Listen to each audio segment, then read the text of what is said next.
معروف صحافی اور تجزیہ کار سلیم صافی نے وزیر اعظم عمران خان کی جانب سے یورپ اور امریکہ پر خود کو اقتدار سے بے دخل کرنے کی سازش تیار کرنے کے الزام کو بھونڈا قرار دیتے ہوئے سوال کیا کہ بھلا امریکہ یہودی النسل گولڈ سمتھ کے سابقہ داماد کو اقتدار سے بے دخل کرنے کی سازش کیوں کرے گا، خصوصاً جب اس کے اپنے بچے بھی مغرب میں پرورش پا رہے ہیں۔ سلیم صافی کا کہنا ہے کہ امریکہ بھلا پاکستان کے دفاعی اداروں کو متنازع بنانے، عدلیہ کے وقار کو خاک میں ملانے، الیکشن کمیشن کو بے توقیر کرنے، میڈیا کو بے وقت کرنے اور پاکستان کو عالمی تنہائی کا شکار کرنے والے عمران کو کیوں نکالنا چاہے گا۔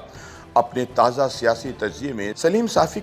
طنزیہ لہجے میں کہتے ہیں کہ امریکہ اور اس کے یورپی اتحادی ان دنوں سب کام چھوڑ کر عمران خان کی حکومت گرانے میں لگے ہوئے ہیں۔ انہوں نے پی ٹی آئی کے ممبران اسمبلی پر دباؤ ڈال کر انہیں عمران سے بغاوت پر مجبور کیا، پھر ان ممبران کے لیے مسلم لیگ نون، جے یو آئی اور پیپلز پارٹی سے آئندہ الیکشن میں ٹکٹوں کے وعدے لیے۔ امریکی صدر بائیڈن اور برطانوی وزیر اعظم بورس جانسن نے پہلے آصف زرداری، شہباز شریف اور مولانا کی ملاقاتیں کرائیں اور پھر قاف لیگ اور ایم کیو ایم سے ان کی ڈیل کروائی۔ شہباز شریف اور نواز شریف کو اس بات پر آمادہ کیا کہ وہ پرویز الہی کو وزیر اعلیٰ بنائیں، پھر جو بائیڈن اور بورس جانسن ان کے درمیان ضامن بنے، پھر ایم کیو ایم اور زرداری کی ملاقاتیں کروائیں۔ دونوں مسلسل کالے کر کے زرداری صاحب کو مجبور کرتے رہے کہ وہ ایم کیو ایم کے مطالبات تسلیم کریں اور پھر یورپی یونین کی پوری قیادت کو ان کے مابین ضامن بنا لیا۔ صافی کہتے ہیں کہ امریکہ، برطانیہ اور یورپی ممالک کی تمام تر توجہ پاکستان پر مرکوز ہے۔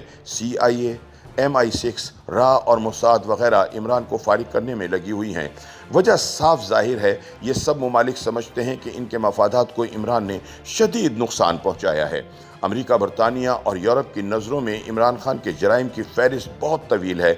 وہ اچھی طرح جانتے ہیں کہ کسی انسان کا سب سے بڑا سرمایہ اس کی اولاد ہوتی ہے، اور عمران کے بیٹے برطانیہ میں یہودی گولڈ سمتھ کے گھر پرورش پا رہے ہیں۔ وہ جانتے ہیں کہ انہوں نے لندن کے میئر کے انتخاب کے لیے پاکستانی نژاد محمد صادق کے مقابلے میں گولڈ سمتھ کے بیٹے جیک سمتھ کو سپورٹ کیا۔ وہ جانتے ہیں کہ عمران خان برطانیہ کے ادارے کے پڑھے ہوئے ہیں، ان کا طرز زندگی لمبے عرصے تک اہل مغرب جیسا رہا، جبکہ اب بھی معاشرتی حوالوں سے وہ پاکستانی کم اور برطانوی شہری زیادہ نظر آتے ہیں۔ وہ جانتے ہیں کہ اقتدار میں آنے سے پہلے انہوں نے برطانیہ، امریکہ اور سنگاپور میں سوشل میڈیا سیلز بنا کر پاکستان کے اندر گالم گلوچ اور بدتمیزی کے کلچر کو عام کیا، اور پھر حکومت میں آنے کے بعد سرکاری وسائل کو بھی اس مقصد کے لیے بھرپور طریقے سے استعمال کیا۔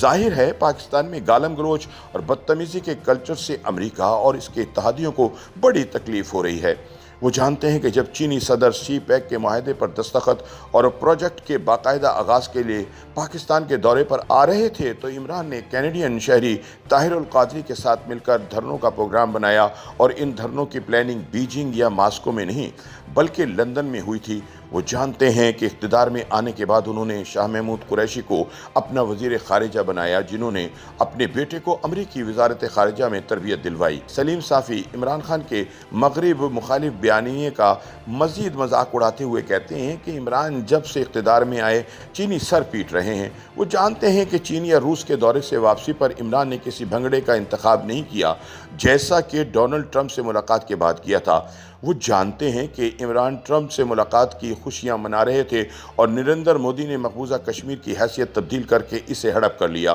لیکن انہوں نے صرف ایک سڑک کا نام بدلنے پر اکتفا کیا اور تماشا دیکھتے رہے۔ وہ جانتے ہیں کہ عمران خان کو زیادہ فنڈنگ امریکہ، برطانیہ اور یورپی ممالک سے ہوئی، اور وہ یہ بھی جانتے ہیں کہ انہوں نے زلفی بخاری جیسے برطانوی شہریت رکھنے والے اور شہباز گل جیسے امریکہ پلٹ درجنوں لوگوں کو اہم منصب دیے۔ انیل مسرت جیسے برطانوی شہریوں کی بھی وزیر اعظم ہاؤس میں تواضع ہوتی رہی۔ وہ جانتے ہیں کہ عمران خان نے اسد عمر اور حفیظ شیخ جیسے لوگوں کے ذریعے پاکستانی معیشت کو IMF اور بالواسطہ امریکہ کے ہاں گروی رکھ دیا۔ IMF کے ملازم کو اسٹیٹ بینک کا گورنر بنایا اور پھر انہیں ہر طرح کے چیک سے آزاد کرایا۔ وہ جانتے ہیں کہ عمران خان نے نہ صرف IMF اور FATF کی ہدایت پر قانون سازی کروائی بلکہ اس کے لیے پارلیمنٹ کو بھی بلڈوز کیا۔ وہ جانتے ہیں کہ عمران خان نے بین الافغان مفاہمت سے قبل قطر ڈیل میں امریکہ کے ساتھ بھرپور تعاون کیا، حالانکہ ہر سمجھدار یہ مشورہ دیتا رہا کہ بین الافغان مفاہمت سے قبل امریکہ اور طالبان کی ڈیل نہیں ہونی چاہیے تھی۔